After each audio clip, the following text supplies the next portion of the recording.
हर जगह बैठा है पर नजर आता नहीं, क्योंकि ज्ञान भक्ति के बिना उसे कोई पाता नहीं। परमात्मा हर जगह बैठा है फिर भी नजर नहीं आता, क्योंकि ज्ञान भक्ति नहीं है। वैराग्य भी साथ होना चाहिए, तब तो भगवान की प्राप्ति होने वाली है। भगवान को भजना चाहिए। बिना भजन के बालू पेरने से तेल निकल सकता है, लेकिन बिना हरि भजन के भगवान नहीं मिल सकता। भगवान को भजो। भजन करने का अर्थ ये नहीं है कि कुछ गालो आप। भजन करने का अर्थ ये नहीं है। अब भजन तो कई रूपों में किया जाता है। कोई गाने को भी हम भजन कहते हैं, कोई कीर्तन को भी भजन कहते हैं, कोई धुन भी हो तो कहते ये भजन है।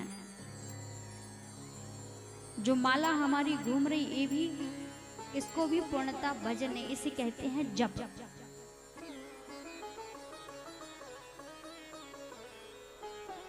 भजन का अर्थ होता है जो भज धातु से लिया गया है।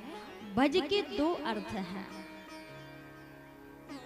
भज धातु सेवायाम, जहां हम सेवा करते हैं ठाकुर जी की, सेवा करते करते हमारे मन में ऐसा भाव उमड़ने लगे, हम उस ईश्वर के रस पूर्वक सेवा करें, उसे कहते हैं भजन।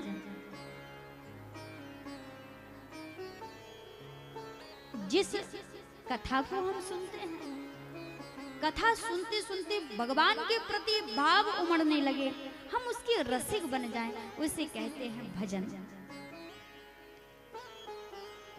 जिसमें रस ना हो, भाव ना हो, वो भजन नहीं बन सकता। कीर्तन अलग है, भजन अलग है।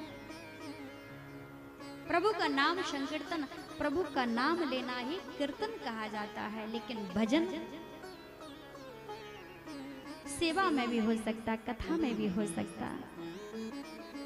श्रवण जप करके रस मिले, उसी को भजन कहते हैं। मूलतः अगर कहा जाए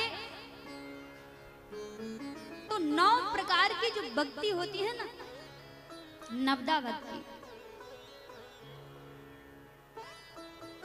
नवदा भक्ति में प्रथम भगत संतन कर संगा, दूसर रतिमम कथा प्रसंगा। ये 9 प्रकार की भक्ति है। प्रहलाद जी हिरण्याकश्यप को कहते हैं, बड़ा सुंदर नवदा भक्ति का पाठ सुना दिया।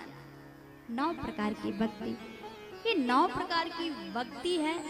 और उनमें से अगर एक भी आपके भीतर आ गई तो समझ लो आपका भजन हो गया।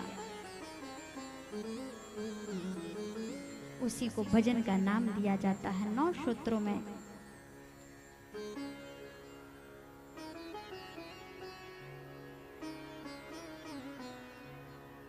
परमात्मा